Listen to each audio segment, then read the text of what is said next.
Bueno, buenas tardes a todos y a todas. Espero que estén muy bien. Hoy estamos martes 21 de abril, entonces hoy estamos en la semana 12. Em, entonces, para recordar, ¿verdad? Que esta semana tenemos el sábado 25 de abril, tenemos la aplicación de la segunda evaluación en línea, tema 2, ¿verdad? Sábado 25 de abril a las 8 de la mañana, de 8 a 10, para que estén listos el sábado, ¿verdad? Se conecten, tengan el equipo preparado para que vayan estudiando y todo lo demás. Los temas que van a entrar en la evaluación del sábado son em, los temas de dinámica, ¿verdad? Capítulo 4, capítulo 5, capítulo 9 y capítulo 10 que terminamos de verlo la semana pasada. A partir de hoy vamos a comenzar a estudiar el tema 3, el de propiedades técnicas de la materia y fluidos, capítulo 12. ¿Verdad? Recordar también que esta semana tenemos también la biotutoría de repaso, que va a estar a cargo de la profesora María Pablo Obando y que ella va a impartir el día jueves 23 de abril, según un correo que ella envió a ustedes. Entonces, para que estén atentos de participar en esa tutoría, ¿verdad? Aprovechar también para evacuar todas las dudas que tengan y para escuchar también de nuevo las indicaciones para la aplicación de la prueba. Muy importante, quisiera aprovechar para recordarles que el día de la prueba tienen que tener a mano la cédula de identidad, ¿verdad? Recordar que cuando escriban las soluciones a las preguntas, deben poner el nombre, la firma y la cédula, y además deben poner en la foto tiene que aparecer la cédula física, ¿verdad? Para que las personas que revisemos podamos dar constancia de que ustedes estuvieron, de que ustedes estuvieron en la prueba. Em, ya terminé de revisar también los trabajos de actividad de aplicación profesional para que por favor los revisen, ¿verdad? Recuerden que es muy importante que cuando ustedes hagan un trabajo escrito, revisar muy bien la redacción, revisar que el texto tenga coherencia, que el texto sea fluido, ¿verdad? Que tenga significado. Este, no solamente escribir por escribir, ¿verdad? Recordar de escribir con puntos y comas, ¿verdad? Eso es algo muy importante que no podemos dejar de lado. Bien, la materia que va a entrar en la clase de hoy no es del examen, ¿verdad? Pero bueno, entonces antes de comenzar con la materia nueva, quisiera preguntarles si alguno de ustedes tiene alguna duda particular sobre la evaluación del SADO, ¿verdad? ¿Hay alguna duda que quieran hacer aprovechando que estamos aquí? Si no, pues para comenzar con la materia del capítulo 12,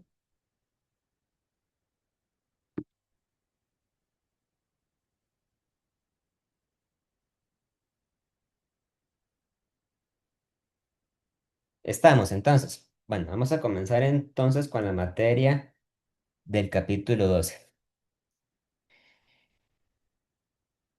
Capítulo 12 que trata sobre propiedades técnicas de la materia. Voy a irme un momentito a la pizarra y según sea necesario voy a devolverme al libro de texto. La materia del capítulo 2 es bastante, podríamos decir, bastante variada porque mezcla muchos conceptos que son nuevos para nosotros de física, ¿verdad? Tiene mucho que ver con el estudio de los gases, el estudio de la forma en que se transfiere la energía y el calor, ¿verdad? Tiene que ver principalmente, ¿verdad?, con el estudio de la termodinámica, que es una parte muy importante de la física y de la química. Para comenzar, ¿verdad? Nada más vale la pena hacer un pequeño repaso. Hay un concepto que es el de mol, ¿verdad? Y el número de Avogadro. Ustedes conocen el número de Avogadro, ¿saben lo que significa el número de Avogadro, ¿verdad? Avogadro es el nombre de una persona. El número de Avogadro es una constante física. Se escribe Na y es igual a 6,02 por 10 a la 23. O sea, es un número muy grande, ¿verdad? El número de Avogadro representa la cantidad de cosas que hay que reunir para tener un mol de esas cosas. Ustedes recuerdan que a principio de año habíamos definido las 7 unidades fundamentales de la física, ¿verdad? Una de ellas era la cantidad de sustancia que se mide en moles, y la cantidad de sustancia es un concepto que es distinto del de masa, ¿verdad? La masa es una cosa y la cantidad de sustancia es otra cosa. Entonces vamos a decir que un mol de algo es literalmente Na de ese algo, ¿verdad? Esto tiene sentido en química, ¿verdad? Principalmente. Por ejemplo, si yo digo, yo tengo un mol de oxígeno, entonces literalmente lo que estoy diciendo es que tengo 6,02 por 10 a la 23 moléculas de oxígeno, ¿verdad? En una muestra de oxígeno o de agua o de hielo, ¿verdad? O lo que sea, yo voy a tener un número muy grande de partículas, gigantesco, ¿verdad? Entonces, el concepto de mol me ayuda a hacer manejable una cantidad que es muy grande, ¿verdad? Que es un número muy grande de decir. Obviamente, no tiene sentido, digamos, utilizar moles para cosas que no sean de química o que no sean moléculas o que no sean átomos, ¿verdad? Por ejemplo, yo no puedo decir un mol de personas, porque entonces un mol de personas tendrían que ser 6,02 por 10 a la 23 personas, y en el planeta Tierra no hay tantas personas. Pero bueno, en teoría, ¿verdad? Yo podría tener un mol de personas, pero eso significa, ¿verdad?, que tendría que tener una cantidad muy grande de personas. El concepto de mol se aplica principalmente, ¿verdad?, a este, conceptos de química y física, ¿verdad? Sobre todo cuando estamos cuantificando partículas muy pequeñas. Los moles aparecen cuando nosotros queremos describir el comportamiento de un gas ideal, ¿verdad? En esta parte no voy a guiarme necesariamente por el orden del libro. El libro, digamos, explica las cosas de una forma, yo la voy a explicar de otra manera. Cuando queremos describir un gas ideal, ¿verdad? Decimos que un gas ideal es una sustancia que tiene ciertas características. Ustedes saben que un gas, ¿verdad? Es una forma, es un estado de la materia en que las moléculas que conforman el gas están ordenadas de manera aleatoria, ¿verdad? Que es diferente a la manera en que se ordenan las moléculas en un líquido o en un sólido. De hecho, las moléculas de un sólido se caracterizan porque se ordenan de manera muy regular, se ordenan de manera bastante predecible, pero nunca se están ordenadas de manera aleatoria. Entonces vamos a decir que un gas ideal es un sistema donde las moléculas no interactúan entre ellas, ¿verdad? Esa suposición no se cumple, ¿verdad? Necesariamente para cualquier gas. En un gas de verdad eso no pasa, porque en un gas de verdad las moléculas siempre ejercen algún tipo de atracción entre sí, ¿verdad? Pero en un gas ideal, que es un modelo muy simplificado de las moléculas, yo voy a tener un montón de partículas, ¿verdad?, en un recipiente, y cada una de estas partículas se va a mover libremente independientemente de la manera en que se mueven las otras, ¿verdad? Esa es la suposición que hacemos cuando describimos el comportamiento de un gas ideal.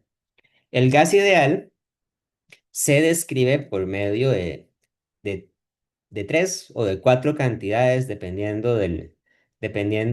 la forma en que lo queramos ver, ¿verdad? Para comenzar, hay una cantidad muy importante que describe un gas ideal, que es la presión, ¿verdad? La presión del gas. La presión del gas es una medida aproximada de cuánta fuerza ejercen las moléculas de gas sobre la pared del recipiente que las contiene. La presión es una cantidad escalar, es decir, no tiene dirección, es solamente un número. Y la presión, por definición, es igual a fuerza entre área. Nosotros podemos medir la presión o podemos aplicar el concepto de presión a sistemas físicos que no son necesariamente gases, ¿verdad? Un ejemplo que se suele hacer a menudo es el de calcular la presión que ejercen los pies de una persona cuando está de pie, ¿verdad? Hagamos un ejemplo para entender eso. Digamos que yo tengo una persona adulta, ¿verdad? Que está de pie sobre sus dos pies y digamos que esta persona tiene una masa promedio para una persona adulta, digamos que tiene una masa de 80 kilogramos, vamos, 80 kilogramos. Entonces yo quiero determinar cuánta presión es la que ejercen los pies de la persona cuando la persona se pone de pie, ¿verdad? Esa presión aparece debido al peso de la persona, ¿verdad? La persona, como tiene masa, experimenta un peso y por lo tanto experimenta una fuerza hacia el suelo, ¿verdad? Esa fuerza que experimenta la persona es igual a la masa por la gravedad. Pero hay un detalle muy importante, ¿verdad? La persona tiene solamente dos pies, ¿verdad? Eso quiere decir que normalmente el peso de la persona se distribuye equitativamente entre ambos pies. Entonces yo podría decir que el peso que aguanta o que soporta cada pie debería corresponder con la mitad del peso de la persona. Por eso vamos a dividirlo entre dos, ¿verdad? Si fuera un animal de cuatro patas o un cuadrúpedo, en ese caso, podríamos suponer que el peso debería dividir entre cuatro, ¿verdad? Pero para una persona que camina en dos pies, el peso se divide entre dos. Lo otro que necesitamos para calcular la presión es el área, ¿verdad? ¿El área de qué? El área de contacto, ¿verdad? Sería el área de los zapatos o el área de la suela de los zapatos. Por decir algo, ¿verdad? Digamos que el zapato de la persona tiene forma ovalada, ¿verdad? Podríamos decir que es aproximadamente rectangular, aproximadamente. Entonces, digamos, un zapato regular puede tener un ancho de unos 10 centímetros, ¿verdad? Estoy inventándomelo. Y puede tener, digamos, un largo de 20 centímetros, ¿ok? Entonces, el área del zapato debería ser los 20 centímetros por los 10 centímetros, deberían ser 200 centímetros cuadrados, ¿verdad? Pero en este caso, a mí me sirve convertir esa área a metros cuadrados. Hago la conversión rápidamente. 100 centímetros cuadrados, para pasarlo a metros cuadrados, digo que un metro son 100 centímetros, elevo a la 2, ¿verdad? Y me queda que esto es 10 a la menos 2 metros cuadrados. Ok, ¿verdad? Y la fuerza era entonces 80 kilogramos por 9,8 entre 2. ¿Cuánto da eso? 80 por 9,8 entre 2. Me queda que es igual a 392 newtons, ¿verdad? Entonces, la presión es fuerza entre área, serían 392 newtons entre 10 a la menos 2 metros cuadrados. ¿Cuánto da eso? Eso me da un número grande, me da 3,92 por 10 a la 4, ¿verdad? ¿Y qué unidades tiene? Tiene unidades de newton entre metro cuadrado. Entonces se queda así, ¿verdad? Decimos que esto es newton entre metro cuadrado. Técnicamente, la presión se mide en unidades de newton entre metro cuadrado porque lo que estamos midiendo es fuerza entre área, ¿verdad? Entonces sería newton por fuerza entre metro cuadrado entre área, ¿verdad? Pero normalmente nosotros le ponemos un nombre específico, un nombre diferente a esta cantidad, a esta unidad de medida, ¿verdad? En vez de llamarlo newton por metro cuadrado, lo llamamos Pascal, en honor a Blaise Pascal, que era un científico que estudió los gases. Entonces, un Pascal se define de manera tal que un Pascal es igual a un newton entre metro cuadrado. Por lo tanto, esta presión sería igual a 3,92 por 10 a la 4 pascales, ¿verdad? De ahora en adelante, cuando midamos la presión, usaremos normalmente el pascal como unidad de medida, entendiendo que el pascal corresponde con la unidad de presión para el Sistema Internacional de Unidades. ¿De acuerdo? Profe, Sí. una pregunta, en la calculadora, ¿cómo metería este cálculo para averiguar la presión? ¿En qué sentido? O sea, ¿cómo Eh, metería? eh, en el, en el denominador, metería 10 a la menos 2, Sí, porque, o sea, nada más. esto que está aquí, vea, revisémoslo otra vez. Esto es 100, ¿verdad? 100 por 1 entre 100 al cuadrado. Y esto me da entonces 1 por 10 a la menos 2, ¿verdad? Metros cuadrados. O sea, usted puede poner 1 por 10 a la menos 2, es lo mismo. O sea, 1 por 10 a la menos 2 es lo mismo que 10 a la menos 2. Ah, ok, profe, gracias. Listo. Muy bien, ¿verdad?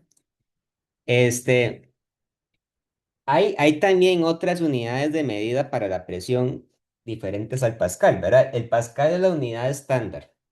Pero hay otras. Una unidad que se utiliza mucho es la unidad de la atmósfera. Voy a explicar eso rápidamente. Entonces, imagínense ustedes que ustedes se encuentran en un lugar plano, digamos que se encuentran en la playa, al nivel del mar, ¿verdad? Y ustedes están ahí asoleándose. Entonces ustedes se hacen la pregunta, ¿será posible que el aire que me está rodeando, el aire que me rodea, tenga peso y yo no lo sienta, ¿verdad? Bueno, la respuesta es que sí, ¿verdad? El aire pesa, porque el aire está hecho de materia, ¿verdad? Y el aire se ha sometido a la fuerza de gravedad.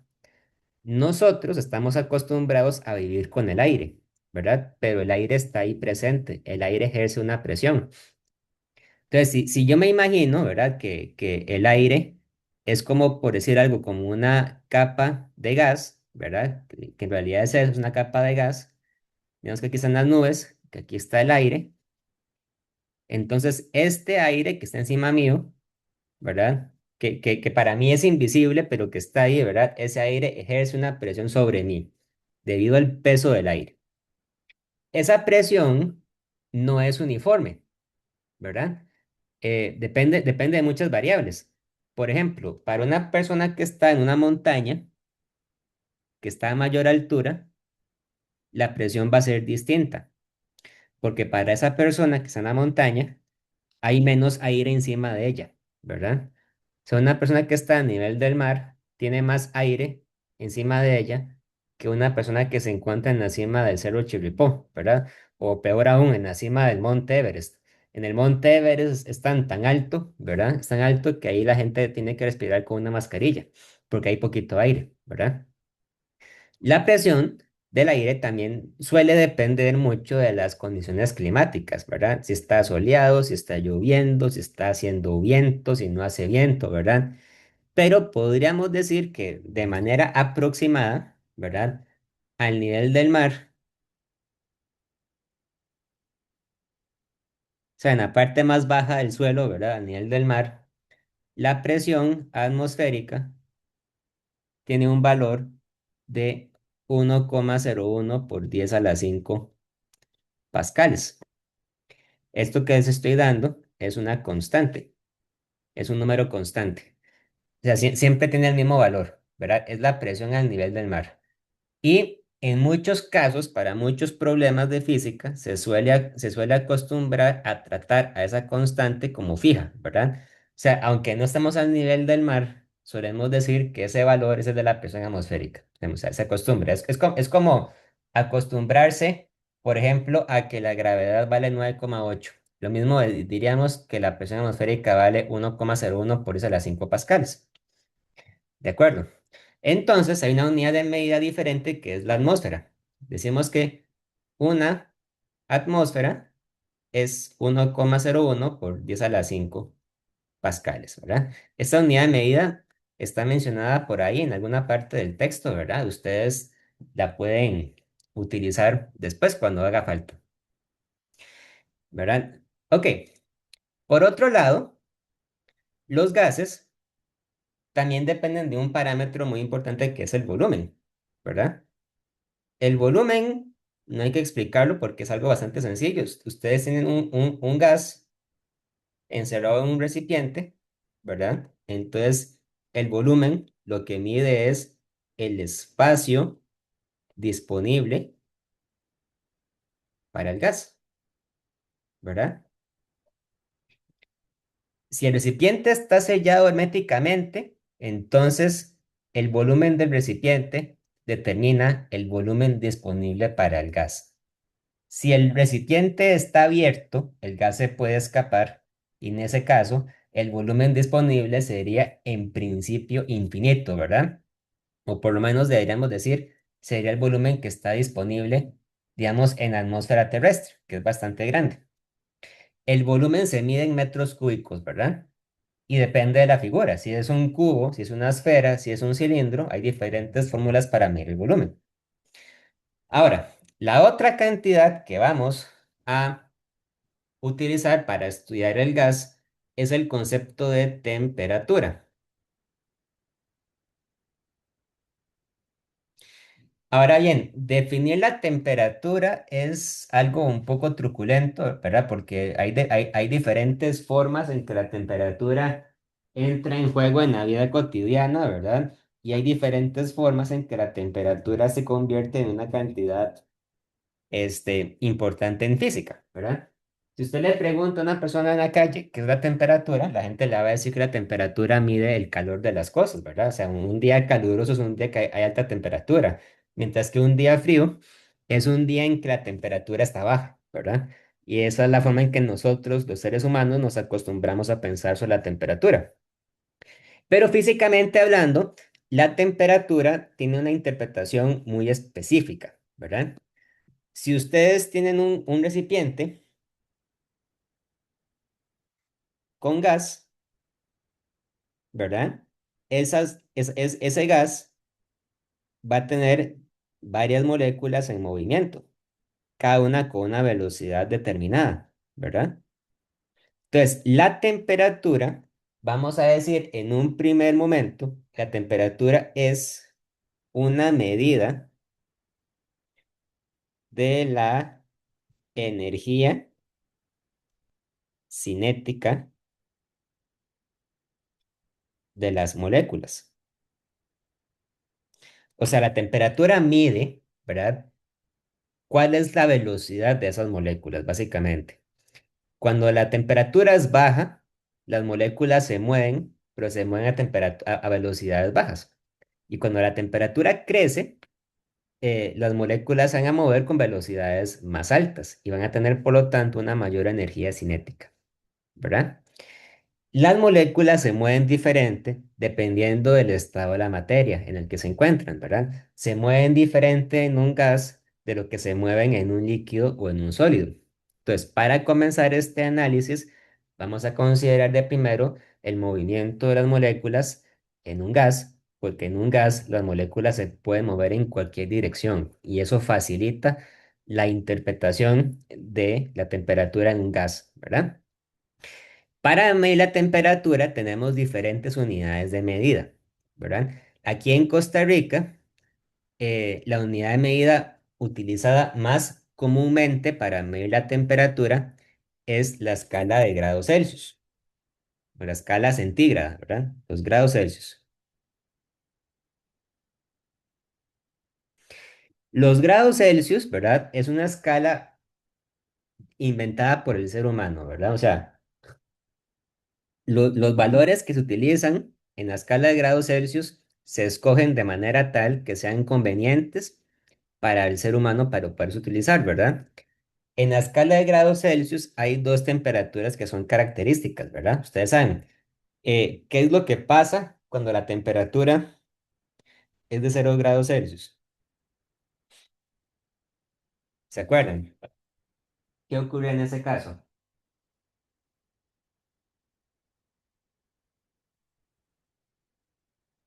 Cuando la temperatura es de 0 grados Celsius, sucede que es el punto de congelación del agua, ¿verdad?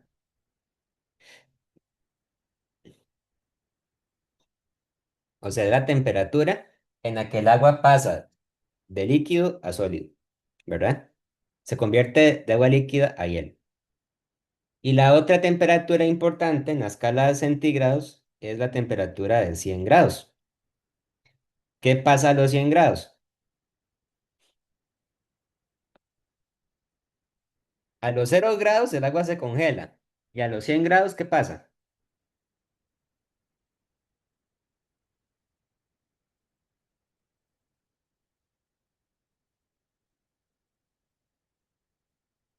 A los 100 grados el agua se evapora, ¿verdad?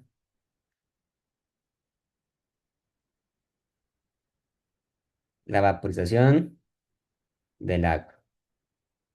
¿Ok? De manera tal que la escala de grados Celsius se define de manera tal que el agua es líquida para temperaturas entre los 0 y los 100 grados, ¿verdad? Y la mayoría de actividades humanas ocurren a temperaturas en que el agua es líquida, ¿verdad? Obviamente. Por lo tanto, para los seres humanos es común que la temperatura esté entre los 0 y los 100 grados. De hecho, es común que esté entre los 0 y los 20 o 25 grados, ¿verdad? Casi nunca pasa los 30 grados porque ya sería demasiado calor. Pero la escala de grados Celsius no es la escala que se utiliza más comúnmente en ciencia o en física, ¿verdad? Tiene un inconveniente, y es que la escala de grados Celsius permite que hayan temperaturas negativas, ¿verdad? Aquí en Costa Rica no es común eh, escuchar que haga mucho frío, ¿verdad? Pero en otros países que están más al norte o más al sur, ¿verdad? En invierno se enfría mucho y la gente sale a la calle cuando la temperatura es de -5 grados o de -10 grados Celsius, ¿verdad? O sea, cuando la temperatura está por debajo del punto de congelación del agua. Eso puede ocurrir. Hay una escala de temperatura distinta que es la escala Kelvin. La escala Kelvin es utilizada comúnmente en física y en química porque la escala Kelvin es una escala absoluta. Lo que quiere decir es que en la escala Kelvin la temperatura siempre va a ser mayor que cero, porque la escala Kelvin se define a partir del cero absoluto, ¿verdad? Cuando la temperatura es exactamente de 0 Kelvin, decimos que estamos en el cero absoluto, y el cero absoluto es la temperatura más fría que se puede alcanzar en el universo. ¿Ok? Eso es muy interesante. Hay una temperatura que es la más fría que se puede alcanzar. No se sabe si hay una temperatura que es la más alta que se puede alcanzar, pero sí se sabe que hay una temperatura que es la más baja que se puede alcanzar, que es el 0 Kelvin. Entonces, la escala Kelvin se define de manera tal que todas las temperaturas se miden a partir de ese punto de referencia. En particular, en la escala Kelvin, una temperatura de 0 grados Celsius, ¿verdad? La temperatura en la que se congela el agua corresponde con una temperatura de 273,15 Kelvin, ¿verdad? Y una temperatura de 100 grados Celsius, es decir, la temperatura a la que se evapora el agua, corresponde con una temperatura de 373,15 Kelvin, una diferencia de 100 grados en cada caso, ¿verdad? De manera tal que la fórmula para calcular la temperatura en Kelvin es agarrar la temperatura en grados Celsius y sumarle 273,15, ¿verdad? Hagamos un ejemplo muy sencillo. Aquí en Costa Rica, ¿verdad? La temperatura ambiente, o sea, la temperatura que puede hacer un día común y corriente, es de alrededor de 25 grados Celsius. ¿Cuánto es eso en Kelvin? Bueno, en Kelvin sería sumar a los 25 Celsius 273,15. Eso es lo que hay que hacer, es sumarle, nada más. Y eso en total me da un valor de 298,15 Kelvin, ¿verdad? Casi siempre la temperatura ambiente ronda los 300 Kelvin, un poquito menos, ¿verdad? Pero ronda por ahí. ¿De acuerdo? ¿Hasta aquí? ¿Alguna pregunta, alguna duda?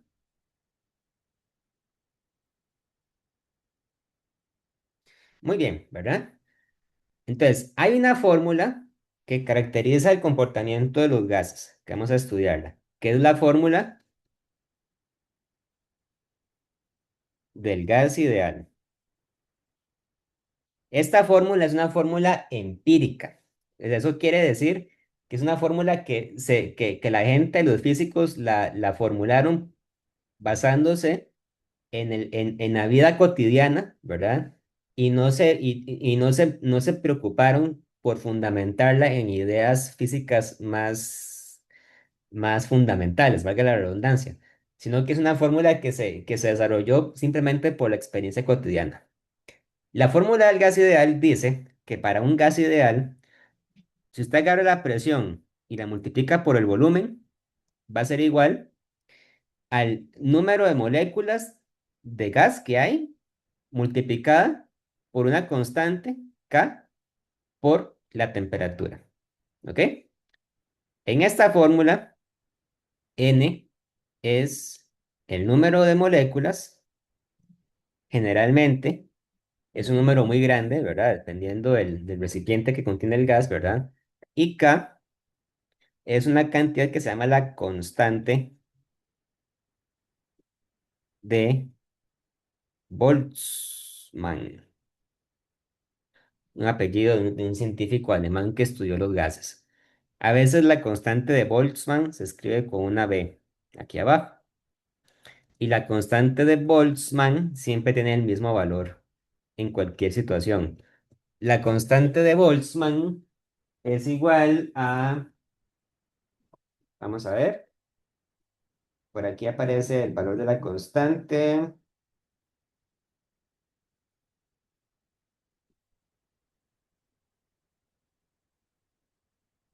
Es igual a 1,38 por 10 a la menos 23 Joule entre Kelvin. Tiene unidades de Joule entre Kelvin.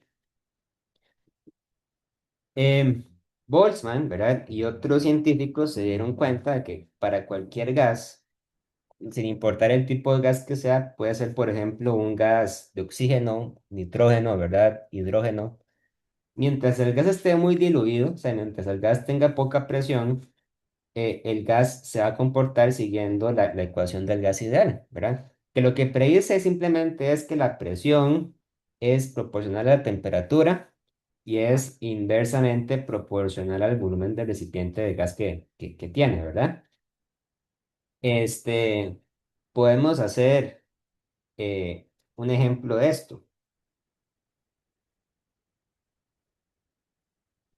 pero antes de hacerlo, vamos a ver otra forma de representar la ecuación del gas ideal. Hay una segunda versión, ¿verdad? Para la ecuación del gas ideal, que en lugar de utilizar el número de moléculas, utiliza el número de moles, ¿verdad? Recuerden que el número de moles es una cantidad que aparece mucho en física y en química, ¿verdad? Entonces, si N es el número de moléculas, vamos a decir que N minúscula es el número de moles. N minúscula se calcula muy fácil. N minúscula es simplemente agarrar el número de moléculas y dividirlo entre el número de Avogadro, ¿verdad? Donde el número de Avogadro, recordemos que es igual a 6,02 por 10 a la 23, ¿verdad? La gente suele preferir utilizar el número de moles a utilizar el número de moléculas porque el número de moles es un poco más manejable, ¿verdad? Es más pequeño. Por ese motivo es que se utiliza la n minúscula para el número de moles y la n mayúscula para el número de moléculas. Entonces, si yo utilizo el número de moles para la ecuación del gas ideal, ¿verdad? Entonces la ecuación, que inicialmente era presión por volumen es igual al número de moléculas por K por T, ¿verdad? Entonces yo puedo cambiar el número de moléculas por el número de moles por la constante de Avogadro, ¿verdad? Entonces me quedaría que presión por volumen es igual al número de moles por el número de Avogadro por K por T. Y entonces la gente lo que hace es que junta el número de Avogadro con la constante de Boltzmann en una constante nueva que se llama la constante del gas ideal. Constante del gas ideal. Decimos que R es igual al número de Avogadro por la constante de Boltzmann, ¿verdad? La constante del gas ideal entonces debería ser igual a 6,02 por 10 a la 23 multiplicado por 1,38 por 10 a la menos 23 Joule entre Kelvin. Y a esta cantidad entonces es igual a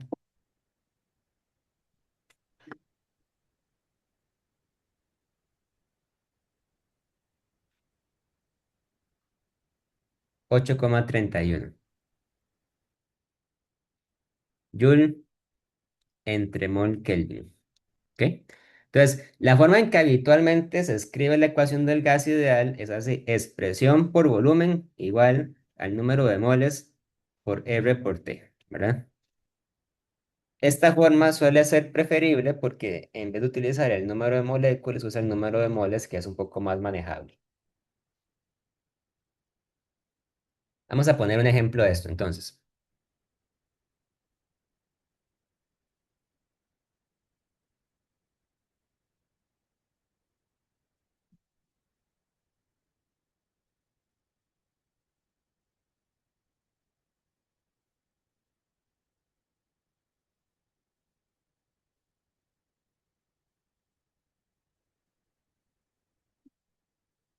Ya les pongo el ejemplo en pizarra, ya voy.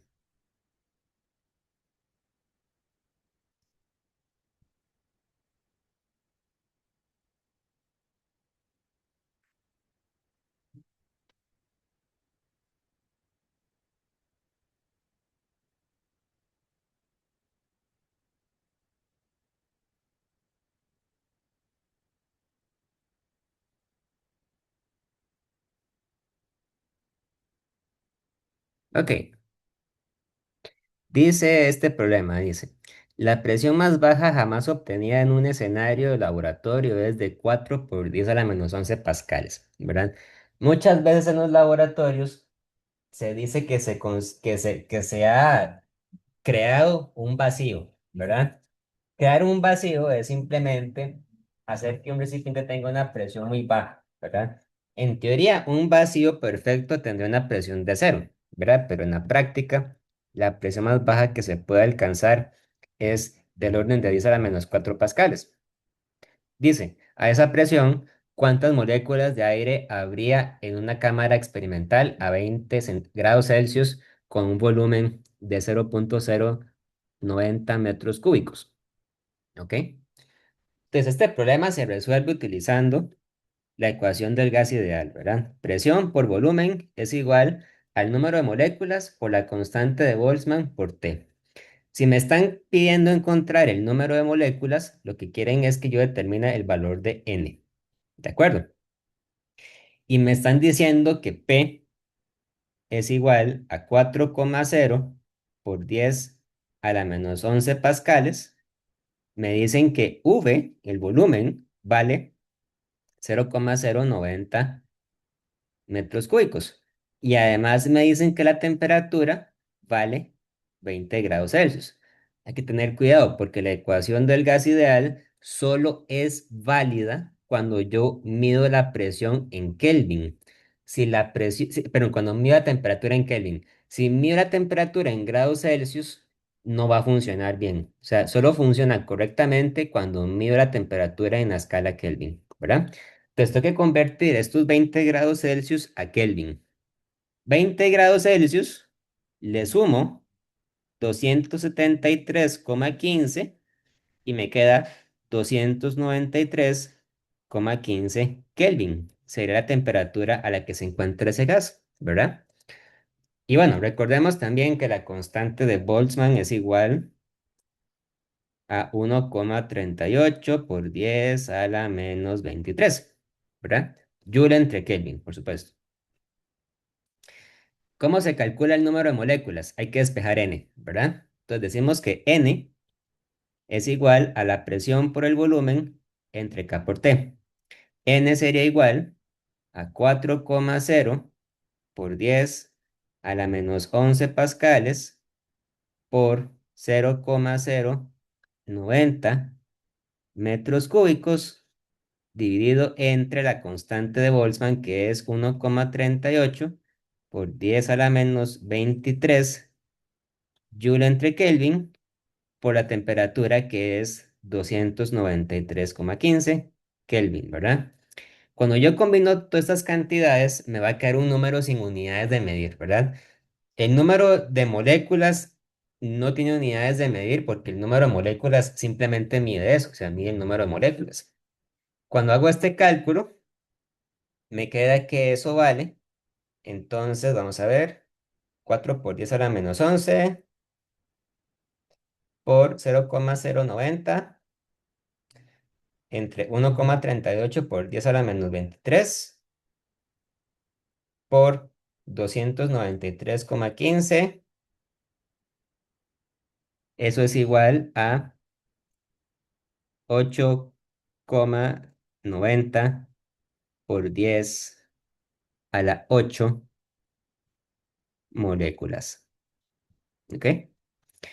Puede parecer mucho, pero realmente es bastante poco, ¿verdad? Tomando en cuenta el tamaño de una molécula, esa cantidad de moléculas es bastante poco, ¿verdad? Se alcanza una presión bastante baja. A veces a mí me piden encontrar no el número de moléculas, sino el número de moles. Si yo utilizara este mismo ejemplo para calcular el número de moles, ¿cuántos moles tendría? Bueno, si quisiera calcular el número de moles, tengo que recordar que el número de moles es igual a la cantidad de partículas dividida entre el número de Avogadro. Simplemente. Entonces, habría que dividir 8,90 por 10 a la 8 moléculas entre 6,02 por 10 a la 23, que es el número de moles, ¿verdad? Entonces, decimos 8,9 por 10 a la 23, por 10 a la 8, entre 6,02 por 10 a la 23, me queda que es igual a 1,48 por 10 a la menos 15 moles, ¿verdad? El número de moles siempre va a ser menor que el número de moléculas.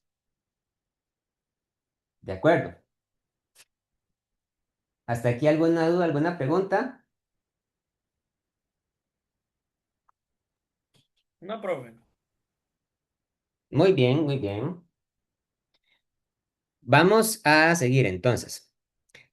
Para los gases ideales hay una fórmula muy importante que en física se conoce como el teorema de equipartición de energía. Es una fórmula para calcular la energía cinética de un gas usando la temperatura. Básicamente lo que dice es que para un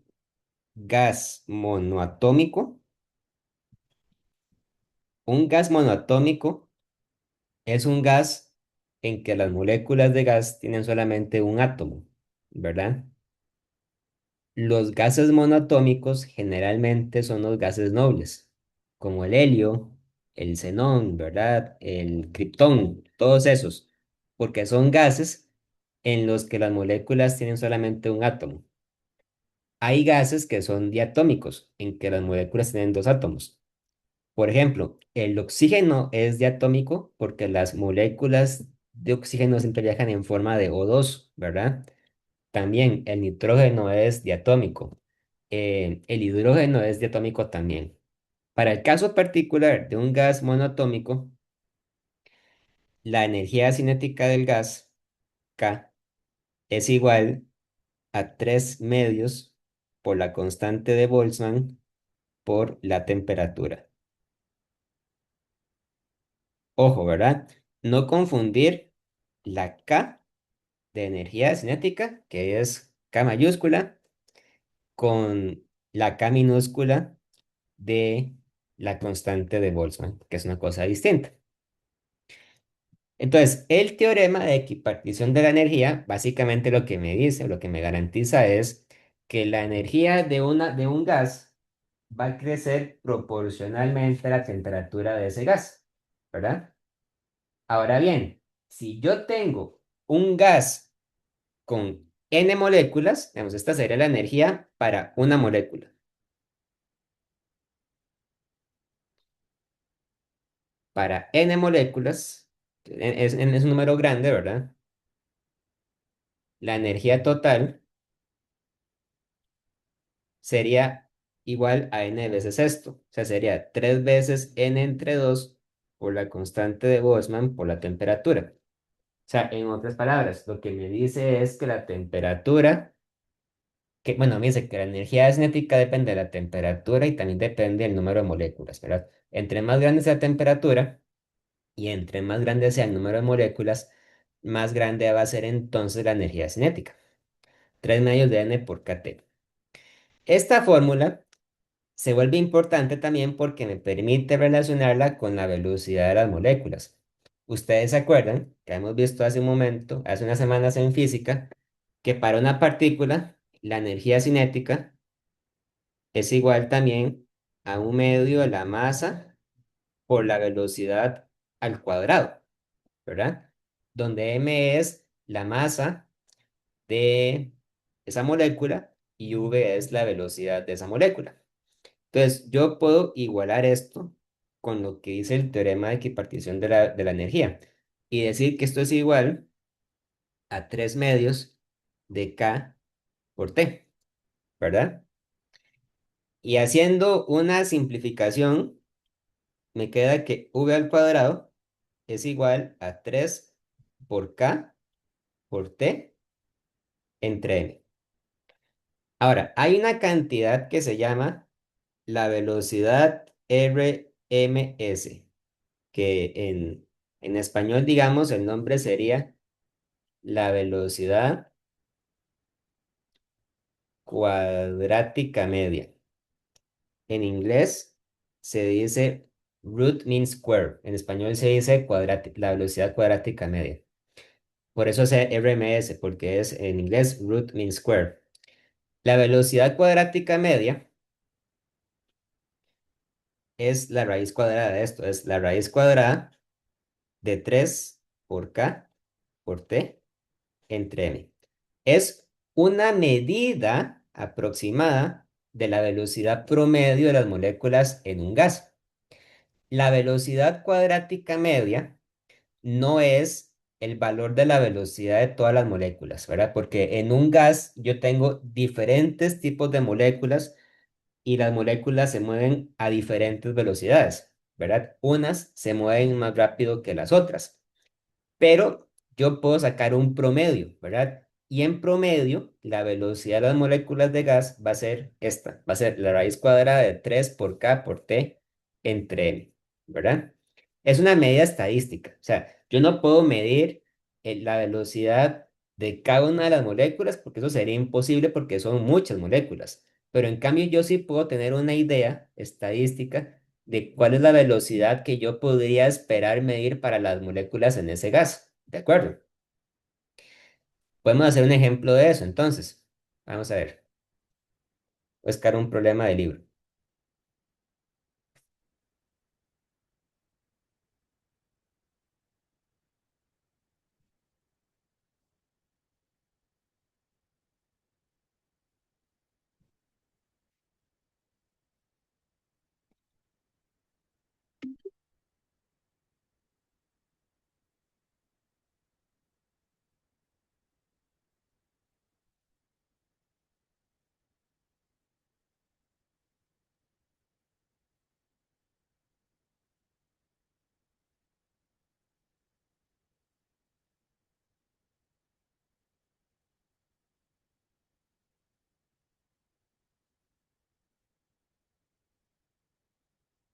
Dice este ejemplo, dice, ¿cuál es la rapidez típica de un átomo de helio en el globo de un niño a temperatura 20 grados Celsius? ¿Verdad? Los globos de helio son los globos que flotan, ¿verdad? Y utilizamos para este ejemplo el gas helio porque el helio es un gas es un gas monotómico. Entonces, para calcular la velocidad cuadrática media, tenemos que calcular entonces la raíz cuadrada de 3 por la constante de Boltzmann por la temperatura entre la masa. Parece que hace falta conocer mucho, pero en realidad no. A mí me dicen que la temperatura es de 20 grados Celsius. Nuevamente, para este problema es necesario que la temperatura esté medida en Kelvin. Entonces, si la temperatura me la están dando en grados Celsius, tengo que pasarla a Kelvin. Le tengo que sumar a esto 273,15, ¿verdad? Y me da 293,15 Kelvin. Muy bien. Ahora, lo otro que ocupamos conocer para este problema es la masa del átomo de helio, ¿verdad? Para calcular la masa, hay que medir la masa en kilogramos. Y hay que utilizar el hecho de que el helio, ¿verdad? Es un átomo que tiene una masa atómica que tiene cuatro partículas en su núcleo, ¿verdad? Tiene dos protones y dos neutrones. Este, Hay que conocer entonces el número atómico del helio. En el libro, hay en la parte uno una sección donde explican cómo calcular esto, ¿verdad? Hay que utilizar el concepto de la masa atómica, que voy a explicar a continuación. En química y en física, decimos que una masa atómica, un U, es igual a 1,67, bueno, a 1,66, perdón, por 10 a la menos 27 kilogramos. Esta masa corresponde aproximadamente con la masa de un protón o la masa también de un neutrón, ¿verdad? Las partículas subatómicas conforman el núcleo de los átomos. Yo puedo utilizar la unidad de masa atómica para calcular la masa del átomo de helio. Para poder hacer eso, tengo que recordar que el átomo de helio, ¿verdad? El helio es un átomo que en el núcleo tiene dos protones y dos neutrones, ¿verdad? Entonces, el átomo de helio tiene una cantidad que se llama la masa atómica. La masa atómica es un número que se escribe con la letra A mayúscula, ¿verdad? Y es igual al número de protones más el número de neutrones. ¿Ok? Para este caso, la masa atómica es igual a 2 más 2 es igual a 4, ¿verdad? Porque tiene cuatro partículas en el núcleo. Es importante recordar, ¿verdad? Que estas propiedades ustedes las pueden conocer si ven la tabla periódica, ¿verdad? Aunque para nuestros propósitos, ustedes pueden revisar en el libro la tabla 12.1 en la página 397 del texto. Ahí aparece una tabla donde salen los, los números de masa atómica de varias sustancias, ¿verdad? Aparece el hidrógeno, el helio, el carbono, el nitrógeno, oxígeno, neón, aluminio, argón y plomo, ¿verdad? Que son algunas sustancias que aparecen comúnmente en problemas de física.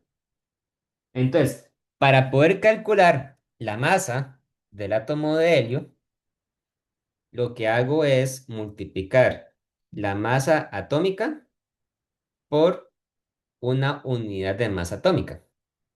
Entonces hay que multiplicar 4 veces 1,66 por 10 a la menos 27 kilogramos.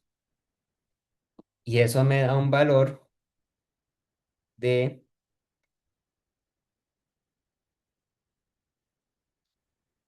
6,64 por 10 a la menos 27 kilogramos, ¿verdad?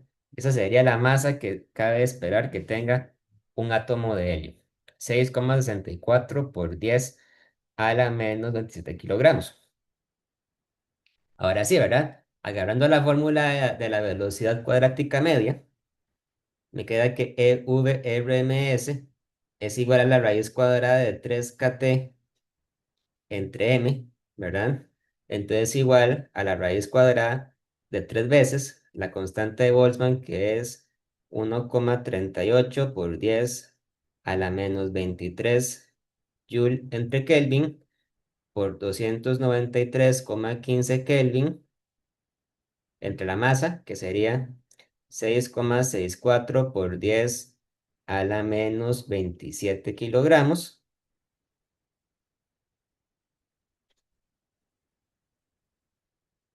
Y eso me da un valor de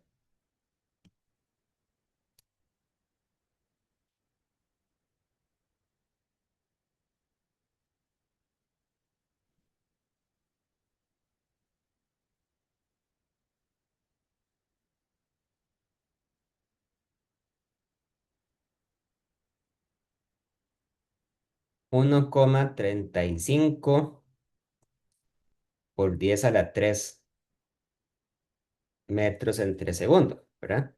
Ven que este valor es aproximadamente de 1350 metros entre segundo, o lo que es equivalente, ¿verdad? 1,35 kilómetros entre segundo. O sea que en un gas de helio, las moléculas de gas son capaces de recorrer una distancia de más de 1 kilómetro en un tiempo de un segundo. Se mueven extremadamente rápido, ¿verdad? Muchas moléculas se mueven más rápido que eso y muchas moléculas se mueven también más lento que eso, ¿verdad? Porque esta velocidad que estamos calculando es simplemente una medida estadística de la cantidad, de la velocidad de las moléculas en su totalidad, ¿verdad? ¿De acuerdo? ¿Alguna duda hasta acá con lo que acabo de explicar?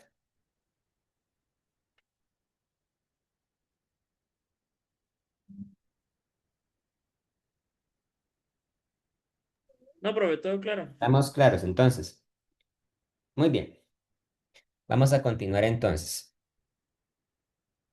La sección 12,3 habla acerca de los procesos de los gases ideales, ¿verdad?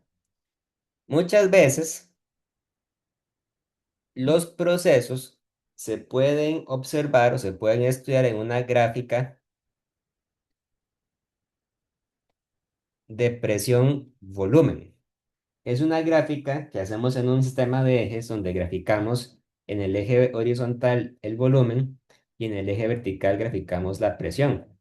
Entonces, la gráfica se vería así.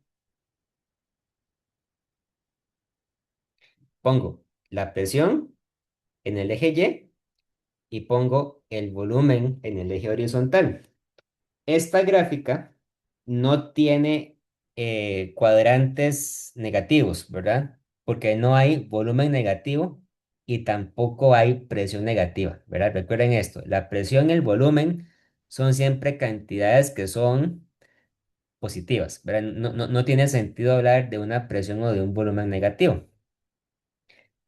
Y entonces en esta gráfica yo puedo tomar, digamos, cualquier punto. Yo puedo decir, por ejemplo, que este punto que está aquí en la gráfica es el punto inicial, ¿verdad? Entonces el punto inicial corresponde con una presión inicial y con un volumen inicial. Y también podría imaginarme que hay un punto en otra parte de la gráfica, este de acá, que puedo llamar el punto final, y el punto final depende de una presión final y depende también de un volumen final. Y un gas, entonces, puede llevar a cabo un proceso físico donde la presión y el volumen cambian, ¿verdad?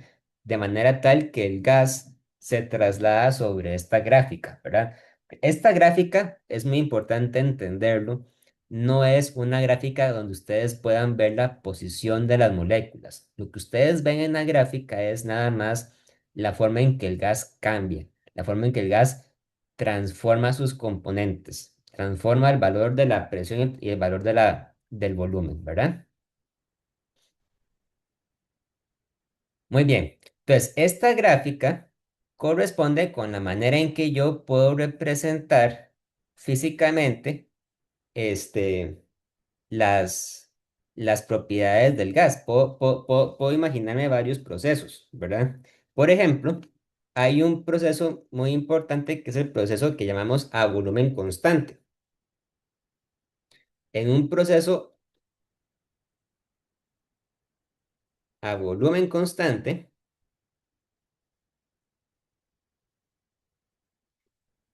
yo tengo en la gráfica, ¿verdad? Tengo en el eje vertical, tengo la presión y en el eje horizontal tengo el volumen, ¿verdad?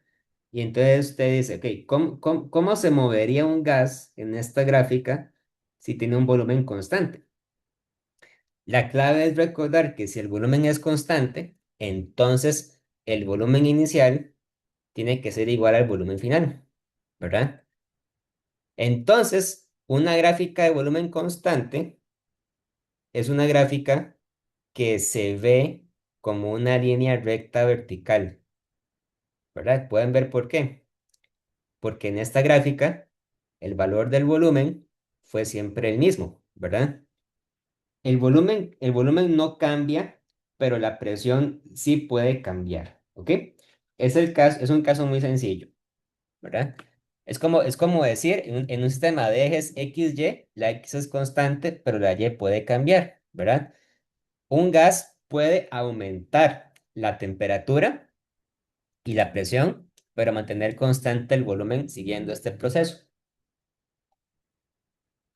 A los procesos de volumen constante, muchas veces se les conoce con el nombre de procesos isovolumétricos y también se les llama a veces isocóricos. Isocóricos quiere decir a volumen constante. Bueno, y así como tengo un proceso a volumen constante, también tengo un proceso a presión constante. Podrán imaginarse cómo se ve ese proceso, ¿verdad? Si yo tengo una gráfica, tengo la presión en el eje vertical y tengo el volumen en el eje horizontal. Entonces, si yo quiero que la presión sea constante, entonces la gráfica que resulta debería ser una gráfica horizontal, ¿verdad? Simplemente, el gas se mueve horizontalmente porque tiene un valor de presión fijo, ¿verdad? Entonces, en este caso es como si la Y fuera constante y la X pudiera cambiar. El gas se puede expandir, o sea, puede cambiar la temperatura, pero mantiene la presión constante. ¿De acuerdo? Y otro proceso que también hay que destacar es el proceso que sucede a temperatura constante. Ah, bueno, una cosa, el proceso a presión constante se llama a veces también el proceso isobárico, ¿verdad? En un gas, cuando el proceso sucede a temperatura constante, el nombre que se le da es isotérmico, ¿ok? Ahora bien, representar un proceso isotérmico en una gráfica de presión-volumen es un poco más complicado, ¿verdad? Porque la gráfica no mide la temperatura, lo que mide es la presión y el volumen. Entonces, ¿cómo se ve una gráfica isotérmica en un proceso a temperatura constante? Cuando tenemos un proceso así, tenemos que recordar que para un gas ideal, ¿verdad? Hay una fórmula que dice que la presión por el volumen es igual al número de moles por la constante del gas ideal por la temperatura, ¿verdad? Si yo despejo la presión, me queda que la presión debería ser igual al número de moles por R por T entre U. Ahora bien, vean algo. Cuando yo tengo la garantía de que el proceso se lleva a cabo a temperatura constante, yo puedo decir que N es constante, o sea, el número de moles va a ser constante. La R, la constante del gas ideal, es constante. Y la temperatura es constante cuando yo sé que es un proceso isotérmico, ¿verdad? Entonces, lo que esto quiere decir, en otras palabras, es que la presión va a ser inversamente proporcional al volumen. En otras palabras, cuando la presión crece, el volumen decrece. Y cuando el volumen crece, la presión decrece, ¿verdad? A estas curvas se les denomina curvas hiperbólicas y se ven de esta manera, ¿verdad? Es como que ustedes intenten graficar uno entre X, digamos, es una hipérbola. Eso quiere decir que la curva se acerca asintóticamente a presión cero y a volumen cero, ¿verdad? Entonces, el gas pudo haber comenzado en un punto inicial y haber terminado en un punto final, ¿verdad? Y a esta curva se le llama la curva isotérmica. Todos los puntos que están dentro de esta curva tienen una temperatura constante. Podríamos decir que tienen, por ejemplo, una temperatura T1, ¿verdad? Inclusive yo podría dibujar varias curvas isotérmicas en en una misma gráfica. Digamos, yo podría dibujar una isoterma paralela a otra temperatura. Digamos que todos los puntos que están en esta curva tienen una temperatura T2 y T2 es mayor que T1. Entonces, en general, conforme yo voy levantando las isotermas, se van alejando, digamos, del eje X y del eje Y, decimos que la temperatura aumenta, ¿verdad? Pero este comportamiento que estoy describiendo solamente es válido para los gases ideales. Cuando los gases se describen por una ecuación distinta a la del gas ideal, porque son gases más complicados o más complejos, hay que utilizar otros modelos para describirlos, distintos a este, ¿verdad? Pero por el momento en este curso solamente vamos a considerar el caso del gas ideal. Ahora bien, en el comportamiento de los gases, ¿verdad? En estos procesos, yo puedo medir para cada uno de estos procesos una cantidad que se llama el trabajo, el calor y el cambio de energía interna, ¿verdad? El trabajo, recordemos de las clases pasadas que el trabajo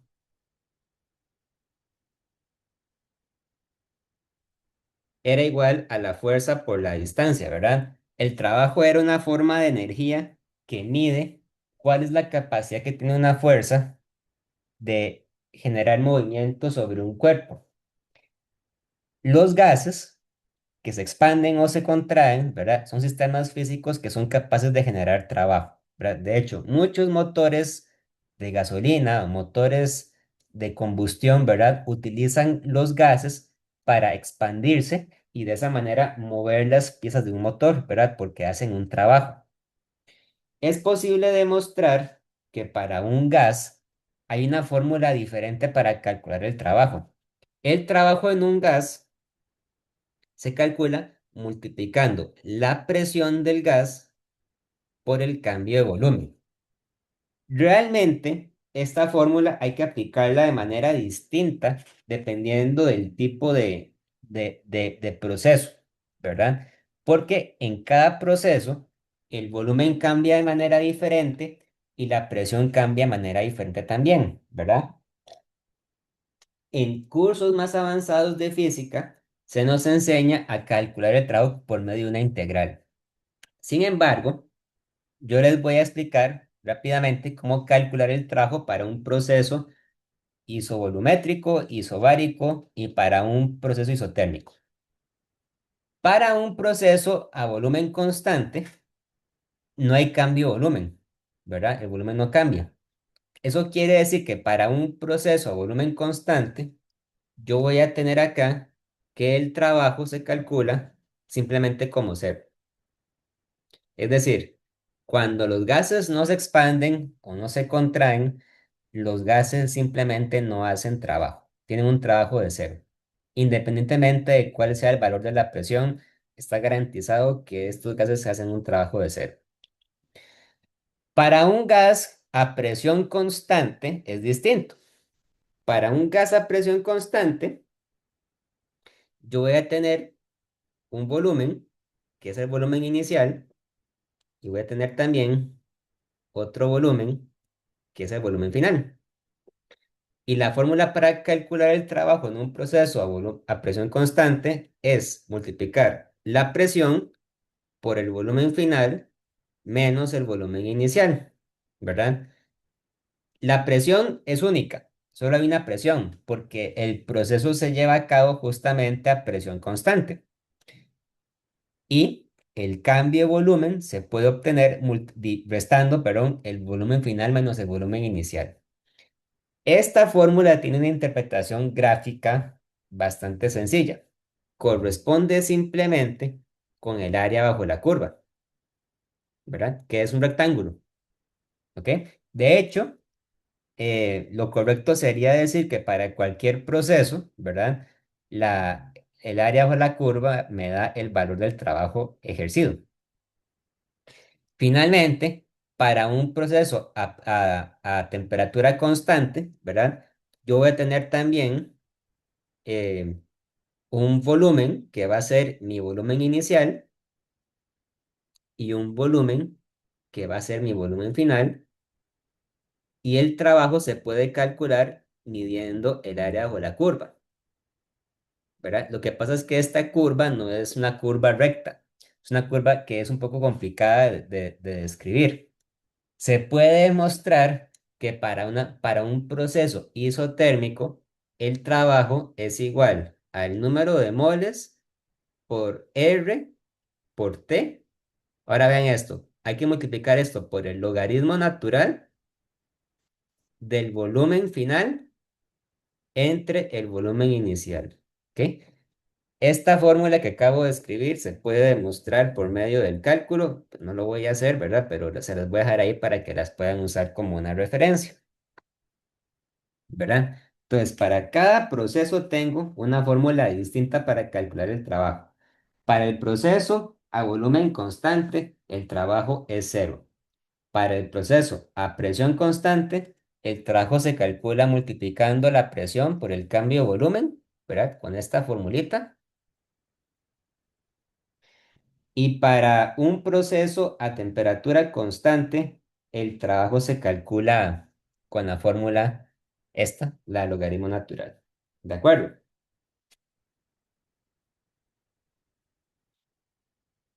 Muy bien.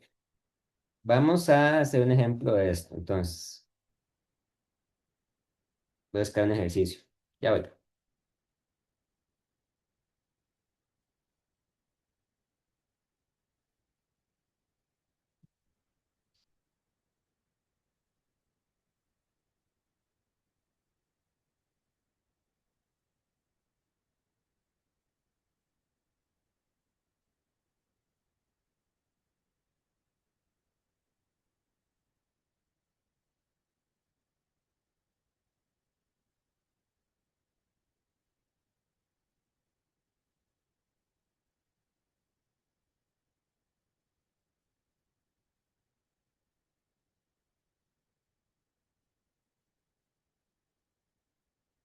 Vamos a hacer el problema 29.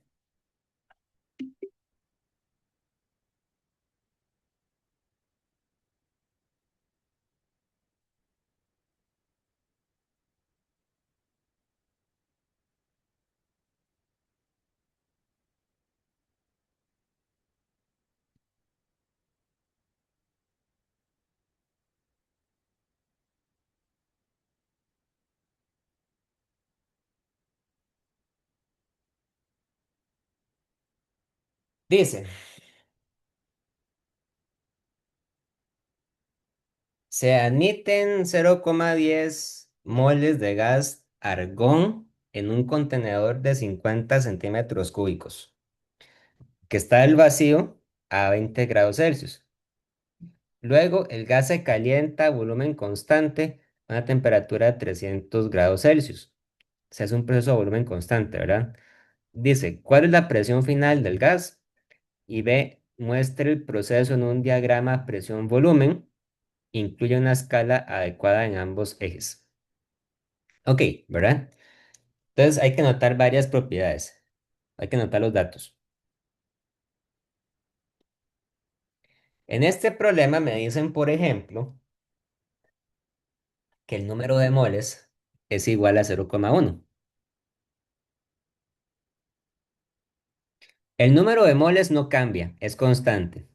Por ese motivo no es necesario que yo diga que es el número de moles inicial o final, es siempre el mismo, ¿verdad? Después me dice que el gas está en un contenedor de 50 centímetros cúbicos al vacío, o sea que no se encuentra a una presión atmosférica, ¿verdad? Entonces yo puedo decir que el volumen es de 50 centímetros cúbicos. A mí me sirve que esta cantidad la midamos en metros cúbicos. Entonces yo digo, un metro es igual a 100 centímetros, elevo a la 3, ¿verdad? Y me queda que esto es 5,0 por 10 a la menos 5 metros cúbicos. Ahora, generalmente yo debería decir si este es el volumen inicial o si es el volumen final. En este caso, no hace falta aclararlo porque me dicen que el proceso ocurre a volumen constante, ¿verdad? Y como ocurre a volumen constante, el volumen va a ser el mismo al inicio y al final del problema. Eh, y me dice, el gas se calienta a volumen constante a una temperatura de 300 grados Celsius.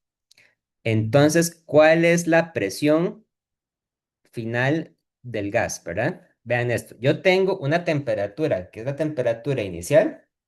T inicial serían los 20 grados, que serían, en Kelvin serían 20 más 273,15. Me queda que es 293,15 Kelvin, ¿verdad? Y tengo también una temperatura, que es la temperatura final, que la pregunta me dice que son 300 grados Celsius, ¿verdad? Más 273,15 serían 573,15 Kelvin, ¿verdad? Y me dicen, ¿cuál es la presión final del gas? ¿Verdad? P final. Para calcular la presión final, lo único que tengo que hacer es utilizar la fórmula del gas ideal. Eso es todo. Lo que digo es que la presión final por el volumen final es N por R por T final, ¿verdad? Yo tengo T final, tengo N, tengo R. V final es el volumen constante. Entonces yo puedo encontrar P, ¿verdad? P final. P final sería NRT final entre volumen constante. Entonces me queda que esto sería 0,1 moles por 8,31 joule entre mol Kelvin. T final serían 573,15 Kelvin, ¿verdad? Y divido entre el volumen de este 5,0 por 10 a la menos 5 metros cúbicos. Y me va a dar una presión final en pascales, ¿verdad? ¿Cuánto da eso entonces? 0,1 por 8,31 por 573,15 entre 5 por 10 a la menos 5. Me queda que la presión final va a ser de 9,52 por 10 a la 6 pascales, ¿verdad? Es simplemente aplicar aquí la ecuación del gas ideal. Ahora, sería interesante entender cómo se comporta este proceso en una gráfica de presión-volumen, ¿verdad? Podemos hacer eso. Vean que en una gráfica de presión-volumen, yo tengo que dibujar en el eje vertical la presión, en el eje horizontal el volumen, ¿verdad? Y si me dicen que es a volumen constante, eso quiere decir que yo tengo que encontrar en el eje del volumen, tengo que encontrar aquí el valor del volumen, que el volumen era 5 por 10 a la menos 5 metros cúbicos, ¿verdad? Entonces, el volumen, perdón, entonces la presión aumenta desde cero, ¿verdad? Porque empieza al vacío hasta la presión final de 9,52 por 10 a las 6 pascales. Eso quiere decir que la gráfica debería verse así, como una línea que va para arriba, ¿verdad? Que comienza cuando la presión vale cero y termina cuando la presión vale 9,52 por 10 a las 6 pascales, ¿verdad? Y de esa manera representamos el proceso en esta gráfica. ¿Hasta aquí alguna duda, alguna pregunta?